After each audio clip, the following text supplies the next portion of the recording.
Can we talk about the real Dr. King? Well, we're going to do it whether you like it or not tonight on the Eight Black Hands, the Unsanitized MLK.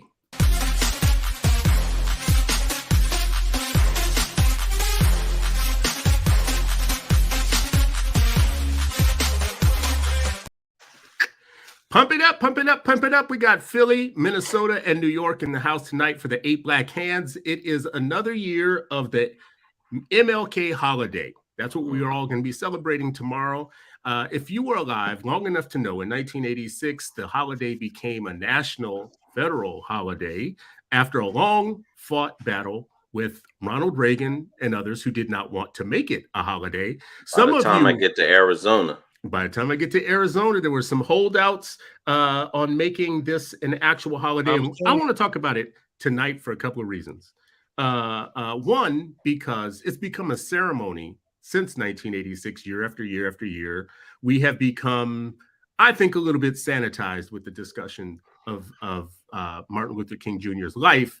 And it's interesting because on the day that he died, he wasn't a very popular man with most people in the United States. And all the way up until 1986, he was a little bit of a forgotten type man when a lot of people were pushing for it to be a holiday.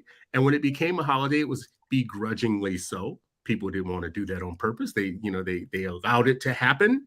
And then year after year, corporate America got involved, and all of our traditional Black bourgeoisie organizations got involved.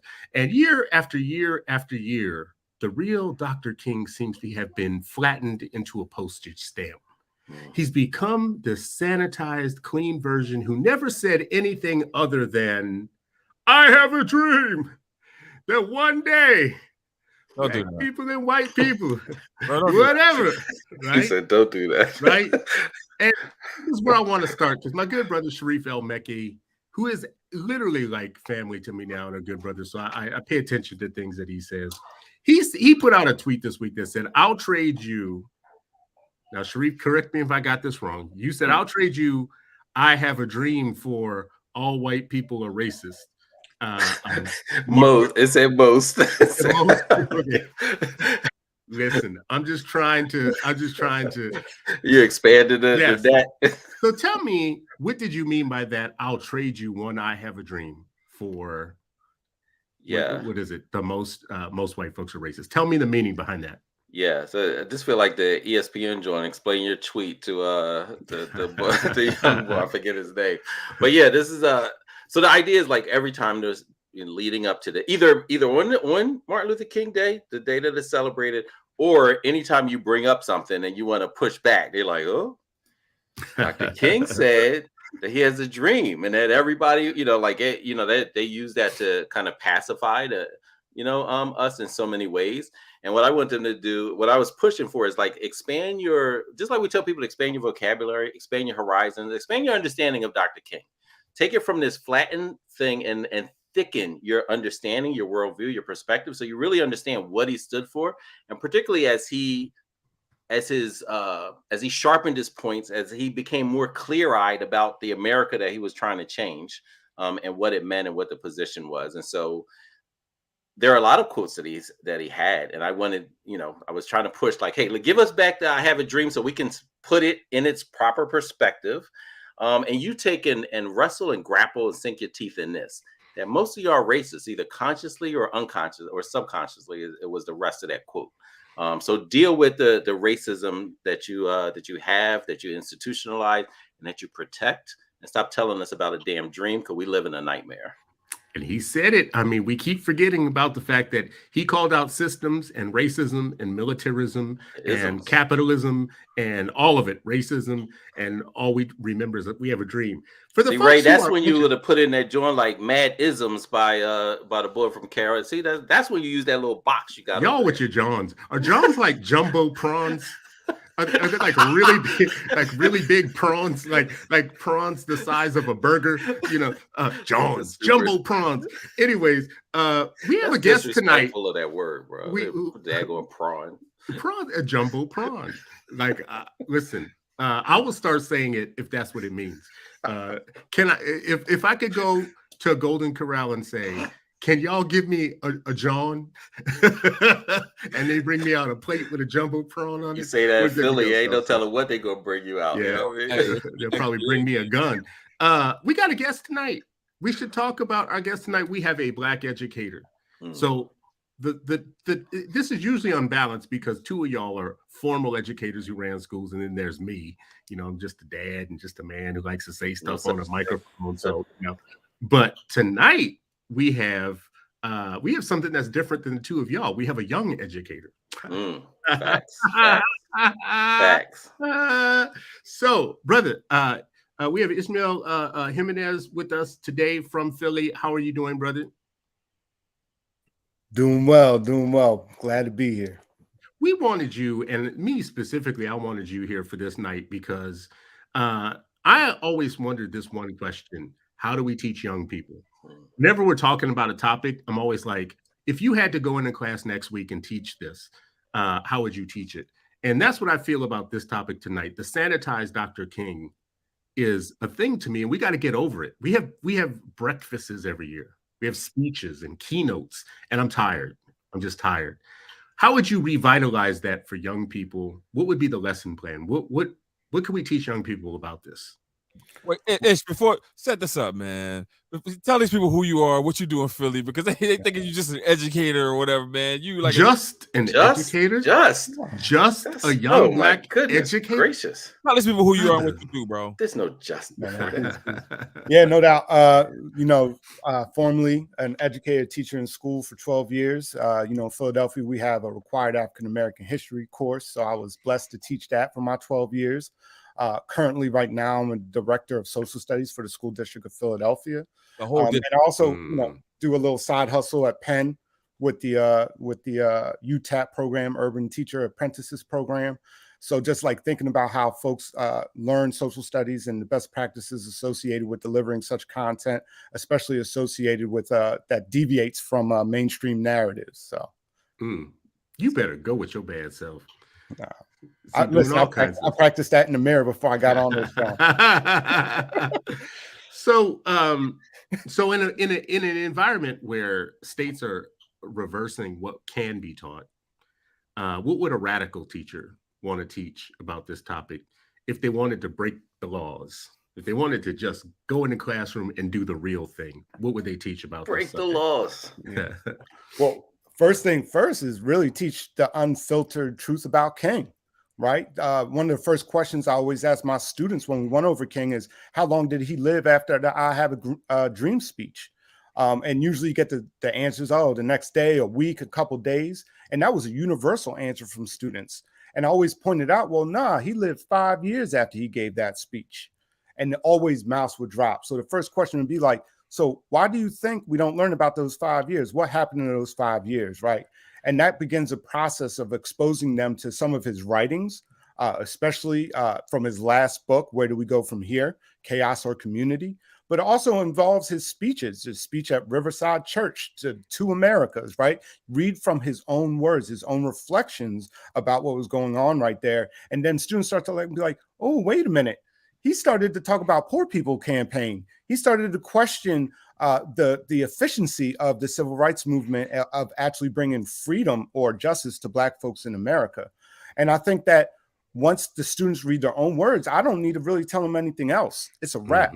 And I think that's what the rest of the country wants to keep away from folks, is the actual words and the actual things that King, looking back at 64, right? The Civil Rights Act 64, even the Voting Rights Act of 65, and then thinking about 66 in Chicago in a tenement building, marching through the suburbs of Chicago, getting harassed by white folks out there that he even said was worse than his experience down south.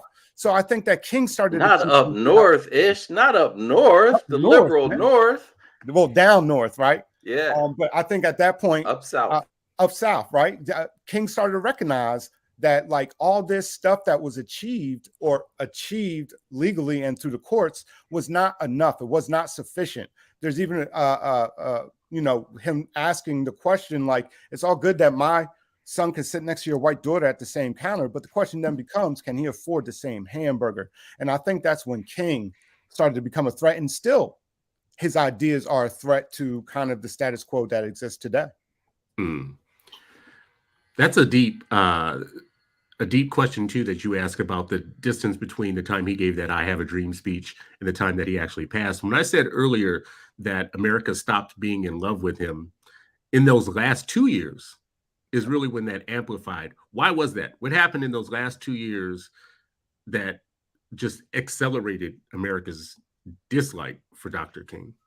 Well, definitely his opposition to the war in Vietnam. You know, he kind of burnt the bridge with Lyndon Johnson after that, coming out publicly against it.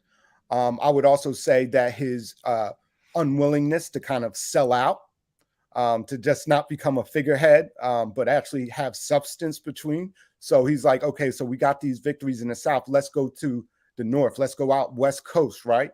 And then he was even shocked when he got out West Coast after the Watts riots, right? And those kids like, get out of here. What are you doing here, King? Questioning the fact that he's even out there. So I think for King, especially for someone who dedicated his whole life, right, to this cause, he was bred for this, right? He was raised for this. And to have that stark thing smack him in his face, right? The stark thing of those angry mobs in Chicago coming at his neck. And then even his opposition to the war, and then all his folks selling him out. Whitney Young, the head of the urban affair, what is that, John, called? The association that's associated with the national, the NAACP. I'm blanking on it right now. But Whitney Young at the time denounced King. Black leaders started to come out. He ain't about civil rights. This is a distraction. And they supported that line of thinking. And King had to double down. And when he doubled down, that increasingly made him unpopular. So like many people don't know this, but when King got shot in 1968, his approval rating amongst African Americans was only 44%. Wow, I didn't know that. The majority of African Americans had a negative view of King. Damn. 75% for the country and disapproval. Where's that stat 40-something percent. Where's that 75% stat coming from? Because I just did research on it. Go look it up, bro. Yeah. Damn. Go look it up. You don't tell the speaker to go do their homework. You, with the question, do your homework. That's what the rigorous intellect is. About it. So Ray, let's jump to you for a second here, because this is what I want to tell you for sure. I got 3 kids. They're not going to learn anything in school this coming week. First of all, they're off tomorrow, and I'm sure for the rest of the week. I got one son in high school, hasn't had an African American or an author of color actually in the ELA all year. What is it now? We're in January, and they've been through multiple books this year. And I'm still checking to see if it's going to be that same way for the rest of the year, but I think it is, because last year was the same. So I can tell you what's happening in our schools. They're not going to learn nothing about anything we're talking about tonight. Ray, you lead a network of schools right now. Yeah. How are you guys approaching this? I know they'll learn about King this week. I think if you're in a district in a position similar to Ish, and you have some type of power, then you need to be doing culture audits of your ELA program every year. You need to be making sure that you have books that are that mimic the student population, and not just mimic the student population if you're in a Black school, but then also just a well-rounded ELA curriculum, right? That has the canons, of course, but then also has like Black writers. Like, it's important for us to be able to see ourselves in the literature in order for us to become authors, and in order for us to become and want to be great, we have to see ourselves in the literature. And so this week for us, like, we're gonna unpack a lot with regards to Dr. King's life, and I'm very impressed with our history teachers in terms of like how they go about teaching history with duality, right? So like they'll talk about the pros of it, and then they'll talk about the cons of his life, because there are some things that occurred in his life that we don't necessarily talk about, that can be talked about. Like, he was a human being. All right. So on that last point, there's lots of things that happened in his life. COINTELPRO revealed a lot about the man. He was a complicated person. We've made him a saint. He was not a saint. Yep. He had lots of stuff going on. He was also very middle class. And I think some of what we said tonight, actually, his transformation was when he was confronted about his middle classness, like going to Chicago and blah, blah, blah, and whatnot, right? So he had some things going on. Talk to me, brothers, about what's age appropriate. So I got kids. Let's say I have kids that are kindergarten to third grade to eighth grade to high school and beyond. Are there any parts of the story that you would kind of cut up into not being or being grade appropriate? Like even the assassination, do you go all the way there? When do you introduce things like COINTELPRO? I mean, there's some realities here that are harsh. So is it all age appropriate for y'all? I mean, I think there's some ways in order for you to make current day parallels, right? So, like for example, you got the FBI going into Mar-a-Lago to search for documents, whereas you got the FBI that's like tracking our heroes to kill them because they're a threat to national security, right? So like there's you can lose your life if you're black and you're outspoken, right? Whereas if you're white and you have secret documents and whatever, like these people will walk in, you can see them or whatever, and you're gonna leave unscathed, right? And so I feel like we have to unpack the dangers of being a black leader in the United States. Okay, so let me just stick with that because this partially answered my question though. The FBI sent a letter to Dr. King trying to get him to kill himself, urging him to kill himself. Is that something you can teach at any grade level, that the United States government literally was trying to get Dr. King to kill himself? Depends on what state you're in. If you're in Florida, you better not teach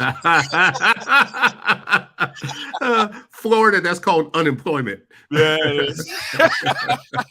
I gotta say though, that's a real question, because for my own children, every Martin Luther King Day, we show the episode 10 of Eyes on the Prize, which does go over King's trajectory, his last year of life, and then ends with, in the middle of it, it's not even the end, goes to assassination, and then even shows the failure of the Poor People's Campaign in DC when it was shut down by the government. So like for my own children, yeah, they got that since pre-kindergarten, right? We had those conversations. Those conversations need to be had in the household at a young age. Now, when it comes to the school level, I think that definitely elementary school, I mean, the kids know that, he got shot, right? And I think there needs to have a deeper conversation about why were there so much opposition to this man that now is supposedly revered and is like the face of Black History Month, right? Even so much so that we don't even hear about Carter G. Woodson anymore. I don't know about that, sir. I'm gonna have to disagree with you on that. He's not the face of Black History Month. Black History Month was founded by Black History Day, and that is Carter G. Woodson. Oh, mega sci-fi, baby. No, don't get it twisted. I'm all about Carter G. Woodson, but how many people have heard of Carter G. Woodson when it comes to Black History Month compared to Dr. King? And so that for myself, that depends on where you're studying, and that depends on what you're reading, what you're allowing yourself to take in, right? And so, if you're in these school systems, you're being argumentative. Let me interject here for a second, because you're being argumentative. You about to. This is middle name. Yeah, and you about to say something educated. Now, when you talk about the average American, February rolls around and you go up to Target and you buy your little Black History popcorn or whatever it is that you get. They got sweatshirts now. Yes, sweatshirts and your journal that's going to be on clearance on March 1st. On March 1st and 2nd and whatnot. Just don't do that to me. I got that journal. I got 3 of them on the thing over there. I got them for 50 cents on March 3rd last year. This is at Target? Yeah. Bro, listen, go to Target the month after Black History Month, and you'll cop some things that should have been cheap all along. So anyways, I'm only making this point to say, Ray, what you were about to say was what really Black History Month is about versus what the average person thinks, though. But we have associated Dr. King with all things in terms of the white imagination and the white understanding of Black history and the apex of Blackness. We have put him at the. Notice we don't have this type of discussion about Malcolm X, right? Right. We're not having a sanitized conversation about the sanitized Malcolm X, right? Because they ain't did that yet, and they won't. They would love to. They would love to. And look, 80% of public school teachers are white. Most of them do not know about Carter G. Woodson. All right, let's remember that. Like, that is not where they're starting. They're going with what they know, who they've heard of, and the speech that's going to, or clips of the speech that's going to run incessantly, tomorrow. I even saw, on ESPN, the NFL, they do their little thing because of, and each person that they did, that's exactly what they honed in on. I have a dream. You know, every and I'm just like, wow, this is so amazing. Like this man is given, I wonder how many tens of thousands of sentences he's put out there, and how many are just ignored, not even heard about, unaware, like just, and all the things, particularly as you said, the isms. Like they don't want to touch no parts of that, and they definitely don't know about Carter G. Woodson. Bro, when I was talking about the teachers that I was talking about, I root for everybody black, bro. So I was talking about. Yeah, that's a very small percentage. Right? It is. So 0.7% men. Yo, and then, man, yeah, you're right. You're rooting for both of them, bro. I get you. I got you. Both the black teachers in American education. Well, I just gotta say, the thing that messes me up about how they treat King's legacy, like y'all ever saw that like little kid cartoon, Our Friend Martin, right? Mm-hmm. It takes this like very simplistic, generalized narrative of like integration. If you actually listen to King, he's very plain. He's like, I'll be a fool if we integrate ourselves out of power. If we just add a little color to a white power structure, that's not what we want, right? But they have switched it into turning into like a generalized, simplistic, like kumbaya, everybody, all the races together, even to the point where we have right-wing Republicans using King's image and words to substantiate their cause, right? Yes, and so you have anti-CRT people out on the street with Dr. King on it, saying Dr. King would be against this because he's colorblind. We need to be colorblind, right? Ignoring the very fact that there's even evidence that our government had a hand in his assassination.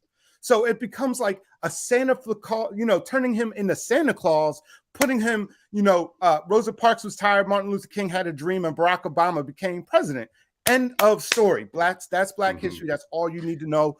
Don't ask any questions. You don't need to anything else go wrong in your life. It's your fault because everything else is fixed. All right. So y'all want to share something here? Yeah. Because you are all black educators. I want to share a quote from Dr. King that would get you fired in Florida if you taught this. Ever since the birth of our nation, white America has had a schizophrenic personality on the question of race. She has been torn between selves, a self in which she proudly professed the great principles of democracy and a self in which she sadly practiced the antithesis of democracy. This tragic duality has produced a strange indecisiveness and ambivalence towards the Negro, causing America to take a step backward simultaneously with every step forward on the question of racial justice, right? So this is a quote about whitelash. And Dr. King has talked multiple times. He didn't call it white lash, he called it white backlash. And when he talked about white backlash, he said, it's a new term for an old problem. We've always had this problem. Whenever Black folks start making progress, social progress, white folks come to a threshold where they say, that's enough. Like it was unacceptable, your level of suffering before, but now you've reached our threshold of acceptance. You're at that level now, if you taught this and 3 of you are educators, you could get fired in the state of Florida for saying what I just said, which is a matter of public record. What do you think about that? I think Florida's got a lot of work to do. And Florida's not the only state. I'm picking on Florida because it's the dumbest of all dumb states. But if you're from Florida and you're watching this or hearing this and you're upset with me and you don't know that you're in one of the dumbest of dumb states, it might be you. Anyways, so for the rest of y'all, do that. So I love how King criticizes white moderates. Right, I'm really entrenched with how his criticism for white moderates. Right, so it's like when you think about who he would be today, he would be a black socialist. Like he would be a member of Democratic Socialist Party. Right, so like he would more vibe with like hopefully a Bernie third party, but and the AOCs, the Bernie Sanders and the AOCs and folks of that nature. So for Republicans to now take his words, bastardize his words, and try to make it seem like he would be an ally to them when he totally wouldn't be, it's just absurd, man. Like Republicans got some work to do too. I think everybody does. I mean, yes, you got y'all Democrats. do, right? Yes, y'all do. Yeah, exactly. When he says Republicans, he's like he's not talking about his own people, right? Yes, your people do, and so do Democrats. You know, they can kneel as much as they want with kente cloth around their neck, all they want, whatnot. They can have as many king breakfasts. And listen, let's be clear. Nobody else on this podcast is saying this. I am saying this right now. The King keynote circuit is a hustle that brings you 10 to 15 to 20 to $25,000 bags to drop some of the same things you've said for the last 5 to 10 years that are not doing what is being done on this podcast or in this brother's classroom right now, which is rethinking the process of making education revolutionary. Why are you talking if what you are saying is not piercing the envelope of the apathy that has been taking place for the last 30 years, 40 years, 50 years, or whatnot? Why are you dropping keynote speeches that you could have given in Idaho or Iowa or wherever else and is not making any difference except for people getting 3,000 calories in their MLK breakfast meal that they're having, right? And they're all in their best dress. They looking good. They put on their cool water and their Dakar and their whatever. They got cool water. Bro, you dropping bars right now. Anyway, but am I lying? I said y'all didn't say this. I didn't put this on y'all. But you're not lying at all, bro. You know, you need to have that screen on you so I could cut that. But I'm not doing it. Yeah, I'm not doing it. I'm not living by this one because my people will get mad. Because listen, I don't mind the hustle 100%. It's not a bad thing to have a message every year. But when are we going to get back to having one that pushes the envelope? Now, I see here someone mentioned the 3 evils of society. Does anybody want to touch on that? Can you pull it up? Well, go ahead, Ish.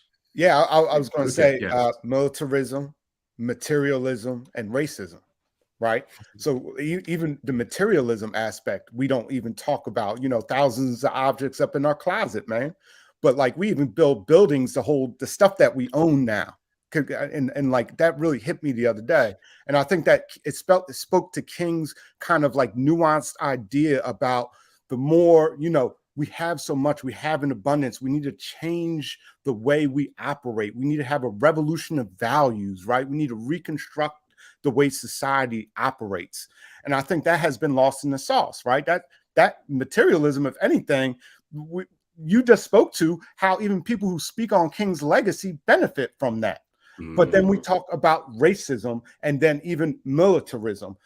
Right now we're involved in a proxy war in Europe against the Russia, right? We're also involved in other proxy wars halfway across the world in Africa and in different parts in Asia. Hundreds of bases. Consistently would be against that. So like some of these ideas that, King was very vocal, very clear about, they have flipped it on its head. So even think about this, and this might blow some of your minds, but who paid for that statue in DC? If you look at the major donors, you're talking about Walmart, you're talking about JP Morgan, you're talking about Bank of America and Boeing, weapons of war. These are the people funding these King things now. And guess what's not talked about? Guess what's not addressed? So we're supposed to go to a school building, paint some walls, and ignore the fact that some of the things that King warned us about, that we were headed in the wrong direction, this society doubled down upon and went full throttle. He even said that if we did not change course, we would be drugged down the long, dark corridor of despair. And guess what? A year later, he got shot. So like all these type of ideas that the giant triplets that King was warning us about, this society didn't change. If anything, it became more sophisticated about how these things were rolled out, how militarism, right? So instead of drafting folks, now we have folks in Nevada doing drone airplanes halfway across the world, bombing people away from the battlefield. You understand? So like it's not as present in people's minds. And we have racism now. Oh, well, anybody can be racist, right? Ignoring the fact that was rooted in anti-Blackness and that is still based on anti-Blackness. I would even double down and say in our society, if you can acknowledge that Black people were never meant to be free, like Dr. King probably would admit towards the end of his life, then you probably hold anti-Black views, regardless of your racial or ethnic identity. So like all these type of things, these giant triplets was more of a warning. And he struggled he believed in it, man. And, you know, there's a great book by James Cone. If anybody wants to read kind of the theological mixed in with the development of Martin next to Malcolm. And in the book, he's like, Malcolm needed to learn that not all white people were devils, but Martin Luther King needed to learn that a lot were. And I think that that is really heavy when you think of King towards the end of his life. Let's go, Ish. Yeah. Let's go. He said a whole lot. I wasn't excited from coming on here to talk with Reef, but you here, really in the building, yo. Really That's in the right. building. No doubt, no doubt. Listen, it's about the intellectual rigor that folks got to bring to the table. And you know what, that reminds me of, you know, like even some of the conflict that was happening, you know, when you think about, you know, during King's time, and you have like Stokely Carmichael, Kwame Ture coming out and saying, you know what, like enough of this. Black power is what we have to amass and organize around. And Dr. King, like, hey, you know what, like, I hear what you're saying, but like tone down that rhetoric. And Stokely, like, rhetoric can be useful. You know what I mean? Like I'm trying to get a point across. And so even that, and then seeing, you know, King's response. So you mentioned the riots, right? And then he gave language around like, hey, that's the language of the unheard. Like you just started seeing him, you know, make adjustments to his conversations with white people, you know, that also signal something to Black people. And I agree, like him and Malcolm, you know, I think most folks, like we have to stop looking at them in isolation as individuals and look at them as part of the community and the context, right? Like I love looking at Martin and Malcolm together. You know, I love looking at, you know, our students, you know, Abigail Henry she would rarely teach Booker T, W.E.B., or Marcus Garvey separately. She would talk about them together so that students can understand the complexity and the messages that people are getting, but how collectively it is. Here's all the context and all the angles so they can develop their critical thinking and really thicken the narrative about what's happening, and be able to like kind of, you know, block some of the messages that attempt to flatten them. And undermine, you know, like what they were actually standing for and what their development actually was. Let me ask y'all a question about this. In preparation for this show, I was reading through a lot, and you know, I didn't know where to land on. He has so many writings, and there's so many areas of his growth and his development. You could start here, you could start there. Of course, I gravitate towards where do we go from here. Because that was at a point of his maturity and development where I think a lot of it was coming together. But the question that I have is he feels like an accidental hero in a lot of ways. It feels like Ella Baker and others had to coach him up. It feels like a couple of his leadership positions where he didn't really want to take them. He was kind of like, they were like, we're going to start this thing called the Southern Christian Leadership Conference and you're going to lead it. And he's like, huh? What, me? Right? It almost feels so in some ways, I think it's important because he was a good test. He was a good person to put in that role. His oratory was great. He was great with logic. He was great with philosophy. He was an excellent student, all of those things. But this story sucks some of the air out of the room. Like you just mentioned all these dudes, but Ella Baker and these other folks who had a lot of hand in making him mature, I think we don't teach our young people enough about. No, I mean, that's, yeah. You know.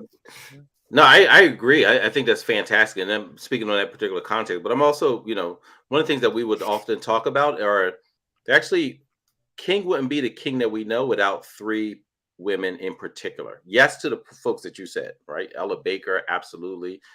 You know, like, you know, Fannie Lou, like there was, you know, was conflicts, and we've talked about it on the show, like in the civil rights movement, where women were positioned, what they were actually doing, and who was spoken about.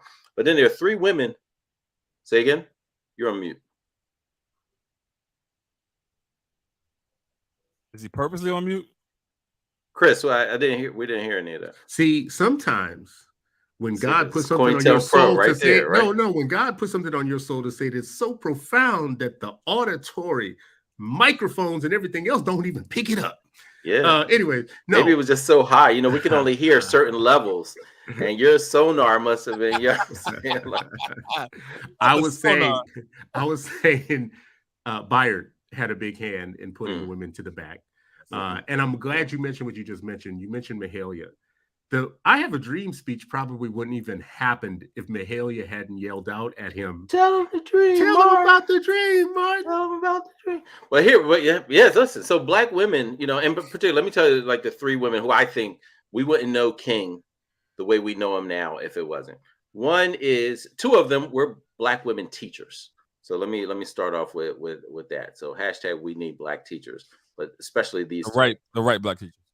Anytime you got to qualify blackness, bro, that's a problem that I want you to, sit in a corner and reflect on. Oh, when I get the mic, I'll sit and reflect on. So here's one. One is his mother. So a lot of folks don't know that his mother was an actual public school teacher, and in some places, including down, in his hometown, if you got married as a woman, you got married, you had to resign your position as a teacher. So some places you had to resign if you joined the NAACP. Other places, if you simply got married, you had to resign. So she had to resign, even though she, went to HBCU. She graduated. I think she went to Hampton, maybe Spelman, the earlier version of Spelman in Hampton, was trained formally to become a teacher and was a teacher, got married to, Martin Luther King Sr. and had to resign. So we always talk about, a child's first teacher is their mother most often. And that's who, not only was she a mother and teaching, but she was also formally trained as a teacher. And all the things that, his siblings would talk about, like how she thought about education in the home. Second one, another black woman teacher, was Joanne Robinson. And when we talk about the Montgomery bus boycott, if we are out there teaching our students the way that it's typically flattened, that Martin Luther King kind of created the Montgomery bus boycott as a response, not recognizing that Joanne Robinson, public school teacher, was actually the one that organized and started and was going to, City Hall in Montgomery and pushing back. And they invited Dr. King to come help lead it because his platform and his voice has started to expand. So there was a black woman teacher who had actually led it. And then they were like, hey, this has traction. We need to expand this. Okay, let's bring in Dr. King. And then afterwards, his wife, Coretta Scott, who even during his time supportive, but then afterwards continued his legacy and making sure that she was constantly pushing and challenging and trying to really, protect the, all of his writing, all of his, his work. And so these three women, helped launch, support, and create some of the things that help amplify his voice even further. And so I would say that's absolutely, critical that we, again, talk about not just this man as a figure. And this is what I mean by like making sure that other folks in the village are spoken about and see and connect the dots. If not, they will give you 2 lines out of a speech, a day in the year, and then say, all right, keep it moving. You've arrived. You're fine now. Which, I mean, always coming back to the question of what do we teach our young people? Like, what is our black pedagogy? What do we teach even if the schools aren't going to teach it? Assuming that, this is my new speech, assuming that every guardian is a teacher, every house is a school, and every teacher is a library. Right. As a philosophy, if you're a parent, you got a lot of gaps to fill in. You just gave us a bunch of them. Right. Now I would have to go to Amazon and start, what did Sharif say? Or Uncle Bobby. Does Uncle Bobby's have a website? Yes. Do they deliver? Do they deliver? Yes. Do they have free delivery? No. Okay. All right, y'all. Listen, here's another quote that would get you fired. I want to get your reaction to it. In the state of Florida, if you taught this about Dr. King and used this exact historic record of his writing, you could get fired for saying this. It would be neither true nor honest to say that the Negro status is what it is because he is innately inferior, or because he is basically lazy and listless, or because he has sought not to lift himself up by his own bootstraps. To find the origins of the Negro problem, we must turn to the white man's problem. As Earl Conrad says in a recent book, The Invention of the Negro, I've sought out these new routes in the unshakable conviction that the question involved there cannot be and never could be answered merely by examining the Negro himself, his ghettos, his history, his personality, his culture. For the answer to how the Negro status came to be where it does not lie essentially is in the world of the Negro, but in the world of the white. In short, white Americans must assume the guilt for the Black man's inferior status. So the laws literally say you can't blame, first of all, you can't make any one race guilty. And you can't make any one race feel bad about their race for past transgressions. So here's something that's of historical note of a major American figure that you can't teach in a classroom. How do you get around that? If I'm a teacher right now and I wanted to teach this anyways, well, first of all, do you think I should be willing to just get fired if I had to? Yes. You think so? So I feel like you have to, in order for you to be really good at this work, you have to go in every day with the thoughts or the intents of you possibly being fired. If you're Black and you're in education, if you're not going into it with the attitude of I could possibly be fired today, then you're not doing your job. So you're a teacher. You got your little pension, maybe starting. You got benefits, kinda. You got a check, kinda. You got a baby, 3 months old, beautiful, cute little baby, throwing up everywhere, but beautiful still. You love the baby, right? You just love them just crapping and pooping and everything everywhere, and you still think it's beautiful. Oh my God, my baby's so beautiful. And you got a partner at home who's taking care of the baby or whatnot. Now, let's re-answer the question. Do you teach this lesson this way, or do you become subversive, teach it some other kind of way? No, Ishmael, let's go to you, brother, because I know these two brothers gonna lie. They're not even in the classroom, so let's just go straight to you with this question. No, I'll go with him. My answer is a little bit different, but go ahead, Ish. No. I was just gonna say, yes, but that's my own personal thing, and I totally understand what you're saying.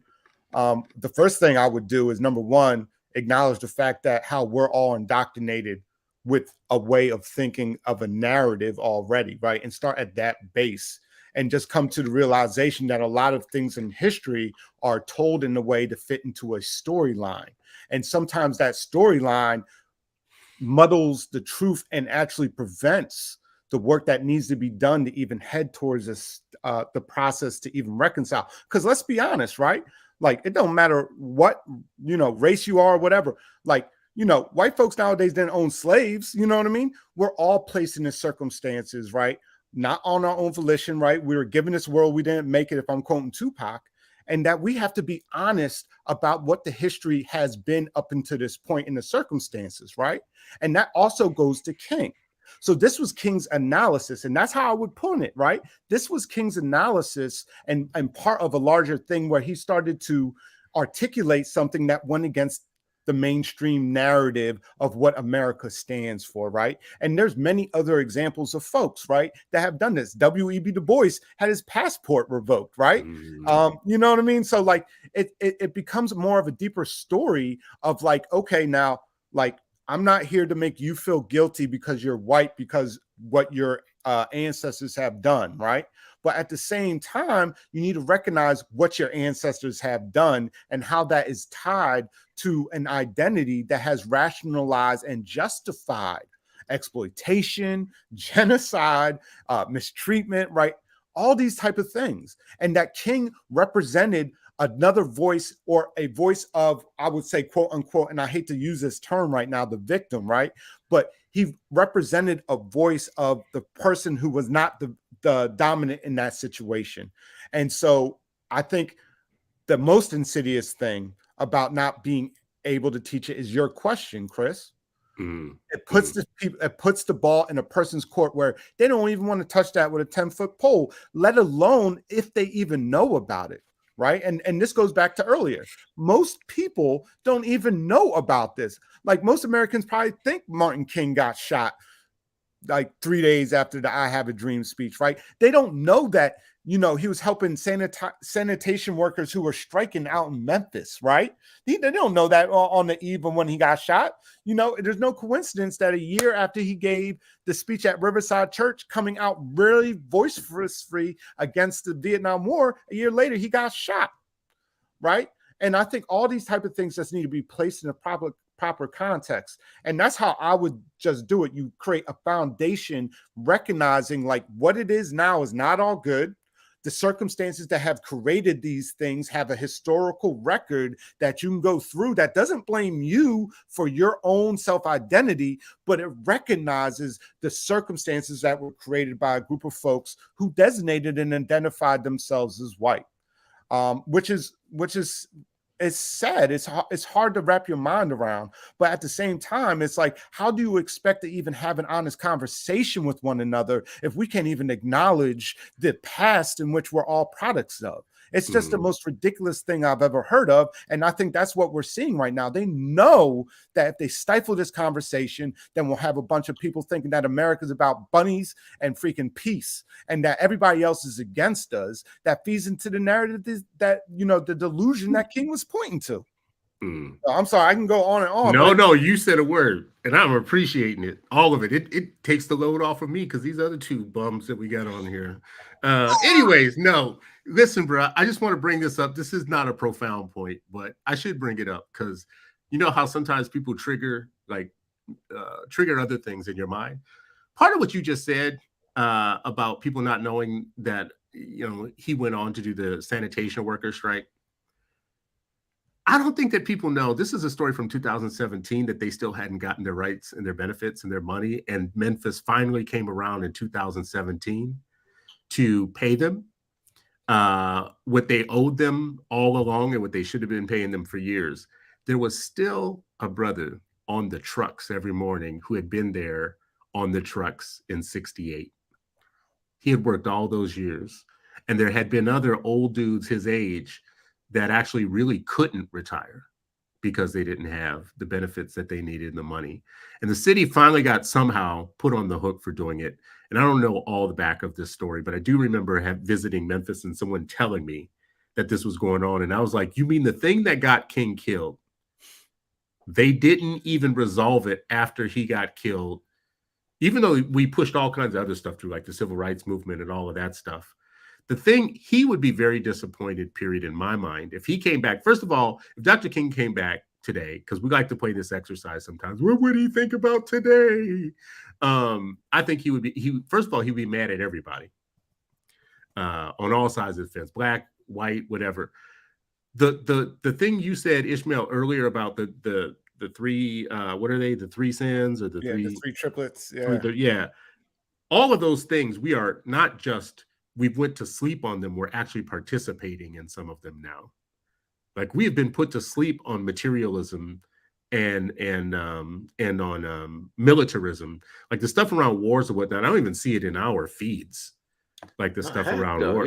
I see more black people saying thank you for your service. And I'm just like, do y'all realize how many kids got like what service exactly are you talking about? The service to white supremacy? Service to the imperialistic government? What service exactly? I just want to know. Yeah. We say that, and I get it because our family members I know. I listen. Anti-America talk coming from this guy with his camouflage. With camouflage for, and I say Happy Veterans Day, but I'm talking about a different group of veterans. You know what I'm saying? So like, yeah, I mean, but yeah, no, 100%. And you know what? So the militarism, yes. We've become kind of just like regular Americans in that we are not thinking about Boeing and Lockheed and all of that stuff the way that we once thought about it. When wars and stuff like that come up, we're still more interested in, I don't know, like all the superfluous stuff in social media versus than the war stuff. We don't pay attention. It's almost like that doesn't affect us. But the materialism stuff is something that's come up on this show before, and y'all hate me for it. Y'all get mad at me when I talk about corporate hip hop. When I talk about we don't own the culture anymore and people are selling us. Only one person on here hate that, and he got camouflage on, but I ain't saying no names. I mean, and the stuff around sneaker culture and all that, like, you know, the sneakers and all that type of stuff, y'all get mad at me. But y'all some materialism, all-stars and fans, and the culture has been like I feel like we're in the Matrix again. I always got to go back to the Matrix. I feel like we think it's ours. Why Ray look all confused? You know, so, I know. Look at him. Look at him. He's like, what? Confused as hell. We're talking to Mr. Diaga, who's calling out about being materialistic. How old was I? I said this to you once before. I turned 50 years old before I ever had a pair of shoes that cost as much as nearly everybody in the world. Like we're spending. I thought there was a moral problem with the $100 pair of shoes. Like for years, for decades, I couldn't get my mind around. I remember the very first $100 shoes thinking, well, that's not going to last. Someone's going to like, that'll never take off. That's a dumb thing. Why would they charge that? That's never going to take off. Bruh. Unless you're doing Adidas on the low end, $100 pair of shoes is that's norm now. It's just like $1,000 phone. Right, I can remember when iPhone first jumped up to $1,000. I was like, "Well, that's dumb. No one ever gonna buy $1,000 phone." It's the status, bro. It's the status. So I read an article recently that talked about reparations and put the price tag on it at I think between 14 to 16 trillion dollars. So that if America wanted to make things right in terms of going back and resolving things financially, it would take 14 to 16 trillion dollars in order for them to do that. What do y'all think about that? How much is it again? 14 to 16 trillion. Wow. What does that even look like? I mean, like that's some ghost funds. That's some stuff that like they just like say exists somewhere. You know what I mean? Packaged and traded, but doesn't physically actually exist. I would even say that I think Ta-Nehisi Coates in his long 15,000 word essay about reparations make a great point. You don't even need to go back all the way to enslavement. You can just go back 50 years ago, 60 years ago, redlining. Shoot, 30 years, 40 years ago, and then address the injuries that were done in recent memory where people are still alive who were used and chucked to the side and that you can point to. There's even, I think there's a city in Illinois, Evansburg or something, Evansboro. I might be saying it wrong, but they've looked at the history of redlining in that area and then started to pay some reparations out to some of the Black folks who can prove that they were kind of denied housing through discrimination. I mean, you do that in Philadelphia, man. Everybody be walking around with a lot of fat wad in their pocket right now. And the still Black Bottom back, South Philly back, North Philly back, West Philly back.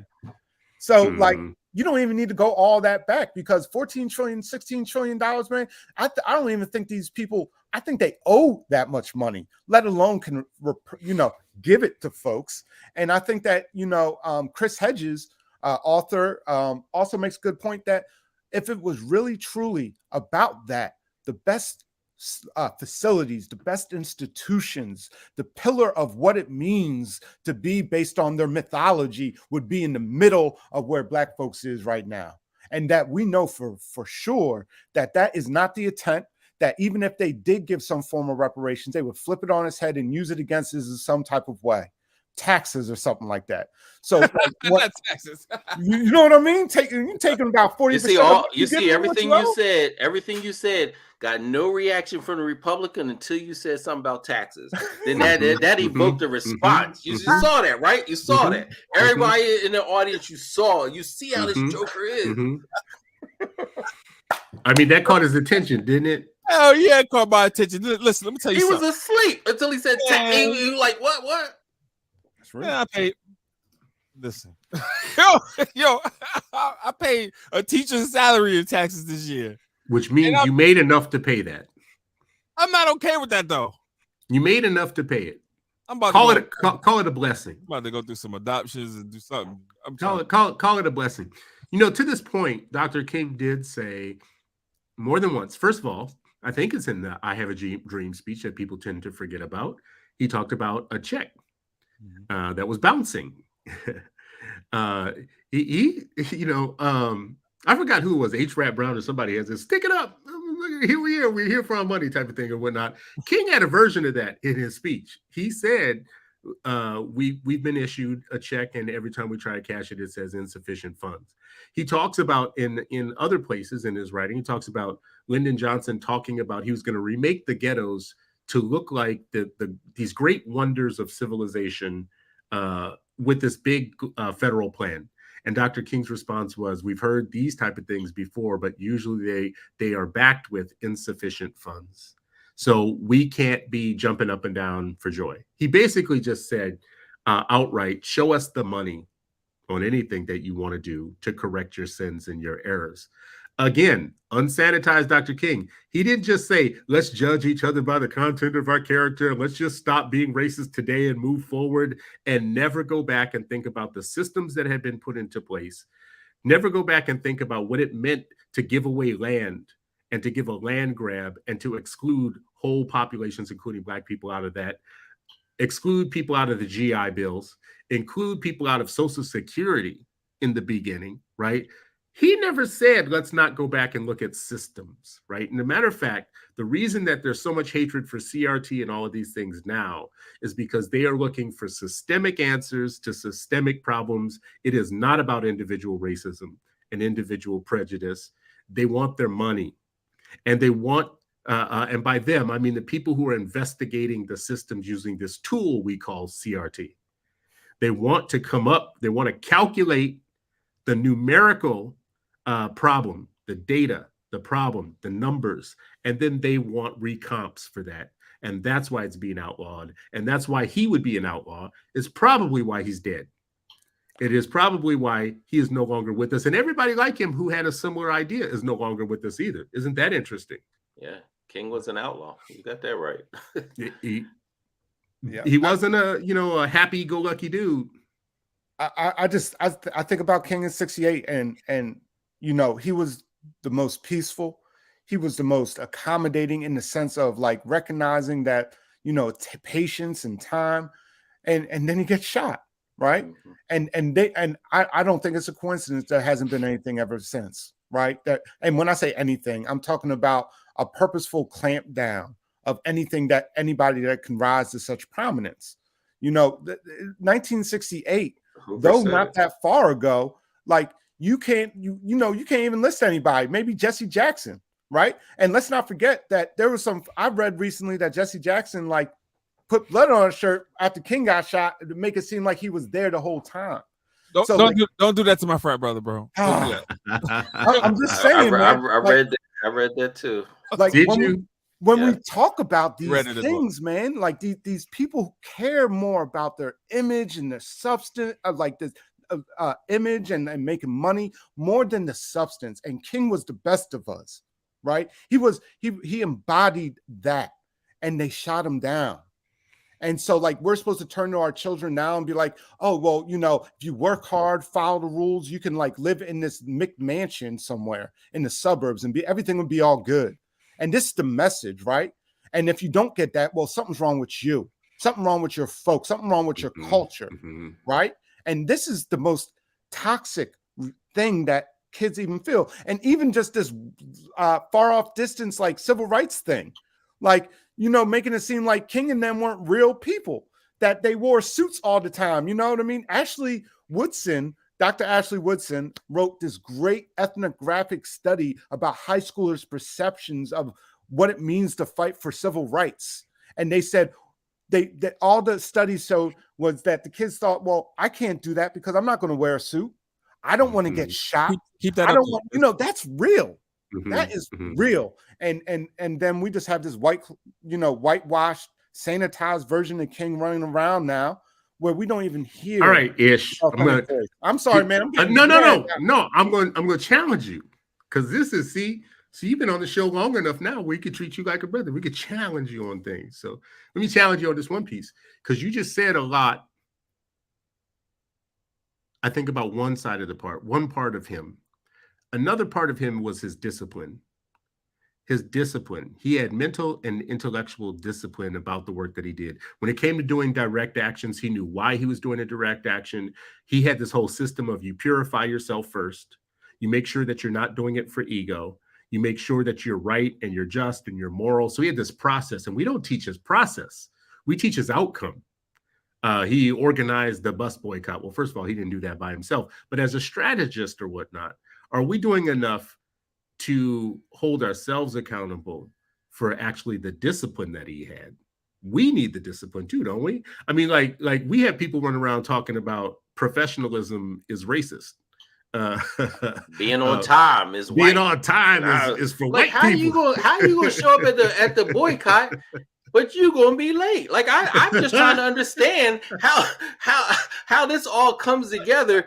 And you look at yourself as the biggest revolutionary in the city, but you can't be on time. You can't be late for the revolution, bro. I'm just saying. Time is a construct of whiteness, and so I shouldn't have to be on time. I should be able to just show up. Well, I'm locked up now because I was here by myself because you joking. I'm like, no, let me get.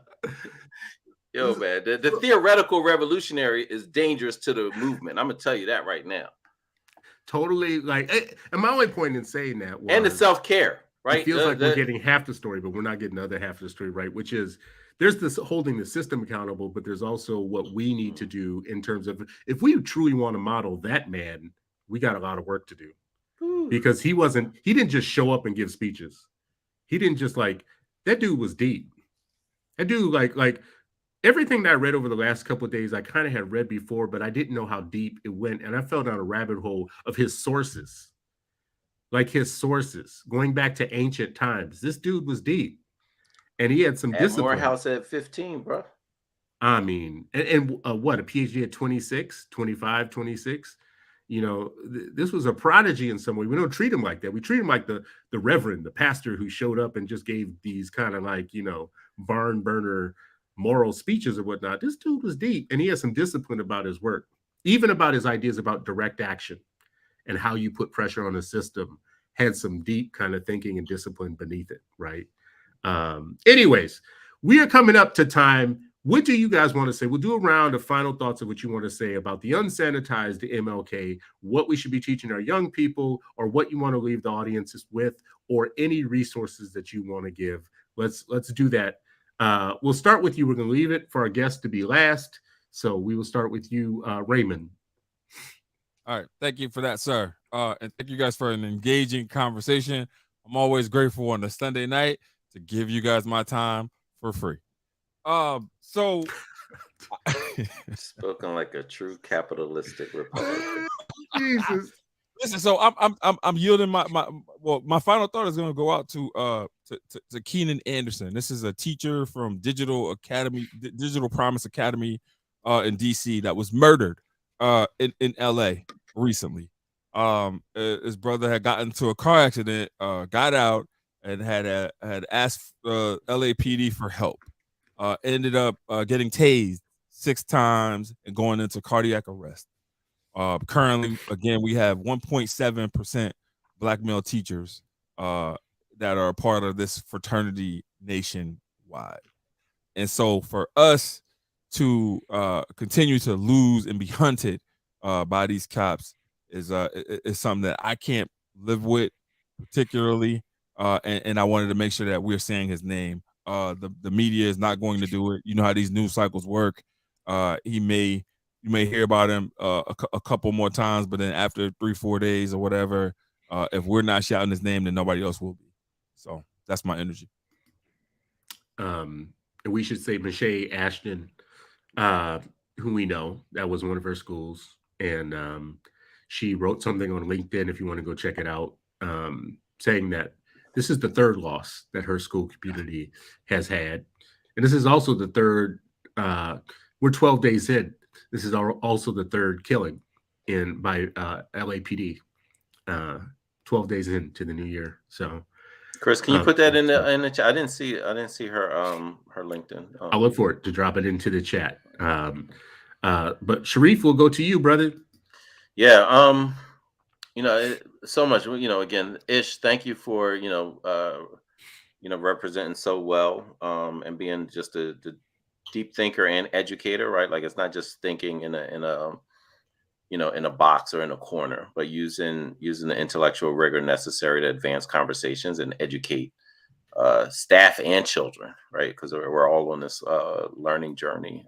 So really deeply appreciative of that. I think a couple things I want to reiterate. One is around this whole idea that the FBI and the American government put its full weight behind ensuring that there would not be another Messiah. For those of you who have not read Judas and the Black Messiah, that should be for anybody, not just educators and activists, anybody.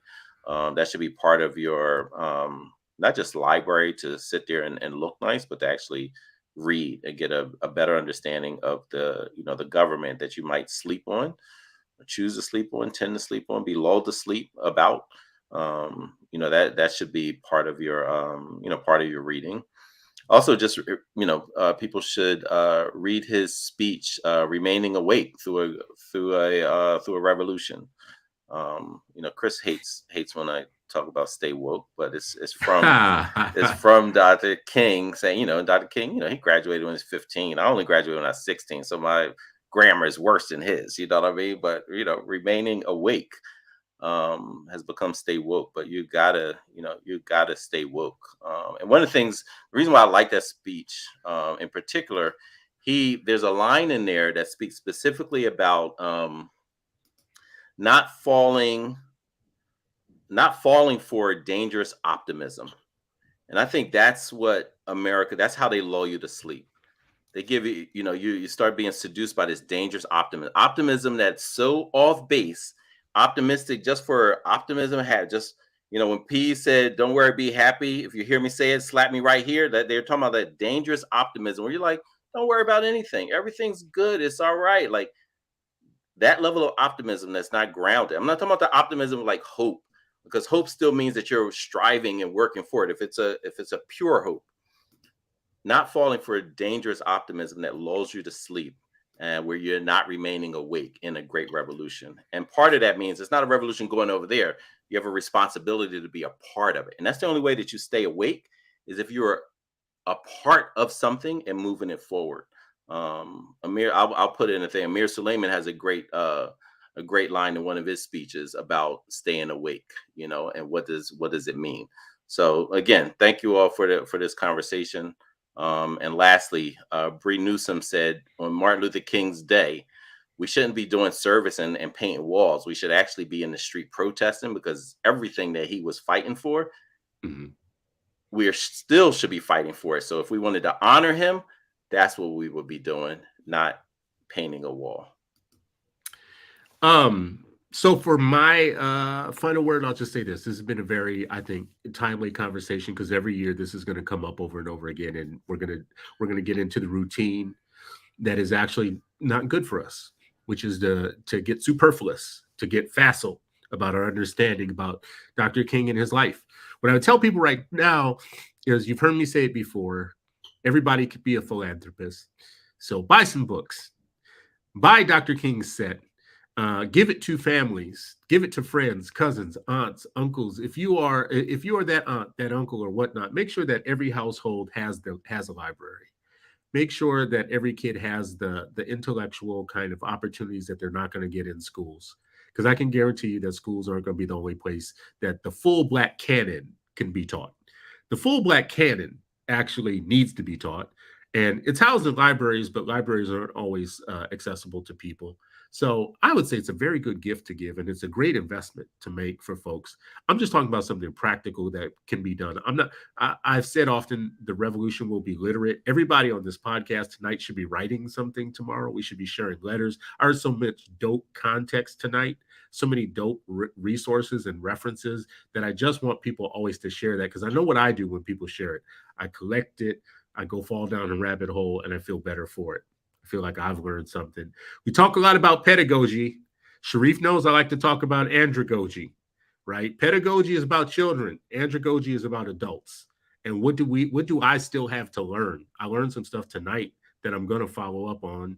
I hope that you did too, listening to this. And with that, I will turn it over to our brother Ishmael, the younger Black educator on the show, who brought real heat tonight and clarity, not like these old bums that be like messing up the show every week. Hey, Ish, before you go into your final thoughts, we got to get you back on here, man, because we got to talk about standardized tests. Me and you we got some differences. We got to work them out. We got to talk about more than that. But yes, Yes, we do. Brother Ishmael. And before one other thing, before you go, and before you did, I'm so proud. Every time he says Andrew Gucci, I'm so proud of him. You know what I mean? Like that's dope. You know what I mean? I love that. I love that. That's my thing, brother. Some of I y'all love teach it. children. I'm thinking about how you teach grown folk. Keep on. All right, brother Ishmael. Well, first I gotta say it's an honor being called a youngster at 41. Second thing I gotta say, we can't forget how young King was, right? He was 25 when he started doing all that, man, with the Montgomery, right? He was shot at 39. You know, that was 2 years younger than I am now myself, right? And y'all call me young. So just to put that in perspective, that's really heavy. I think one of the major things that we can learn from King's legacy is what was done to undermine King, right? And I think that it's become, you know, those tactics have become more sophisticated today. So even when Sharif was mentioning about like how some folks are saying, oh, well, you know, the idea of being on time is like called white supremacist and everything. I always think to myself, that was probably invented by a white supremacist, that idea. You understand what I'm saying? So like we need to be very sophisticated and to understand that as we have gotten weaker in the sense of King getting shot and our folks being tricked and bamboozled, our enemy has gotten stronger and much more with it. And so when we're talking about this, that's why it becomes a threat when white folks start reading anti-racist books in large numbers, like after the killing of George Floyd, and hence this backlash that we see today. Because when they start asking the questions, those answers might come, and folks don't want folks to think about those questions.